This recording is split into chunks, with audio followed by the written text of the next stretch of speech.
Dreams are not which you see in sleep. Dreams are those things which not let you sleep. By Dr. APJ Abdul Kalam sir.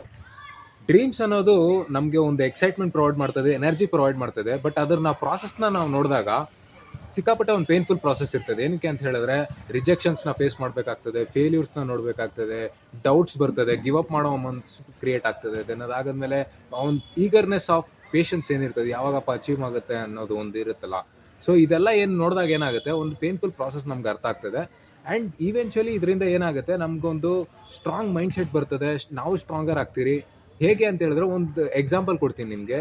ನಾವೊಂದು ಕೆಲಸ ಮಾಡ್ತೀವಿ, ಕೆಲಸದಿಂದ ಬರೋವಂಥ ಸಂಬಳದಿಂದ ನಮ್ಮ ಪೇರೆಂಟ್ಸ್ಗೆ ನಾವು gift ಮಾಡ್ತೀವಿ ಅನ್ನೋ ಒಂದು ಡ್ರೀಮ್ನ ನೋಡ್ತೀವಿ. ಬಟ್ ಆ ಡ್ರೀಮ್ ಹಿಂದ್ಗಡೆ ಏನಿರ್ತದೆ, 31 ದಿನಗಡೆ ಕೆಲ್ಸಕ್ಕೆ ಸರಿಯಾಗಿ ಹೋಗಬೇಕು, ಬಾಸ್ ಏನೇ ಅಂದರೂ ಕೂಡ ನಾವು ಅನ್ಸ್ಕೋಬೇಕು, ಫ್ರಸ್ಟ್ರೇಷನ್ಸ್ ಇರ್ತದೆ, ವರ್ಕ್ ಪ್ರೆಷರ್ ಇರ್ತದೆ. ಇಷ್ಟೆಲ್ಲ ತಡ್ಕೊಂಡು ಕೂಡ ನಮ್ಮ ಡ್ರೀಮ್ಸ್ಗೋಸ್ಕರ ನಾವು ಮತ್ತೆ ಎದ್ದು ನಿಂತ್ಕೋತೀವಲ್ಲ, no matter what happens I will never give up ಅಂತ ಮತ್ತೆ ನಿಂತ್ಕೋತೀವಲ್ಲ, ಇದನ್ನೇ ಡ್ರೀಮ್ಸ್ನ ರಿಯಾಲಿಟಿಯಾಗಿ ಕನ್ವರ್ಟ್ ಮಾಡೋದು. ಏನಂತೀರಾ? ಕಮೆಂಟ್ ಬಾಕ್ಸಲ್ಲಿ ಕಮೆಂಟ್ ಮಾಡಿ.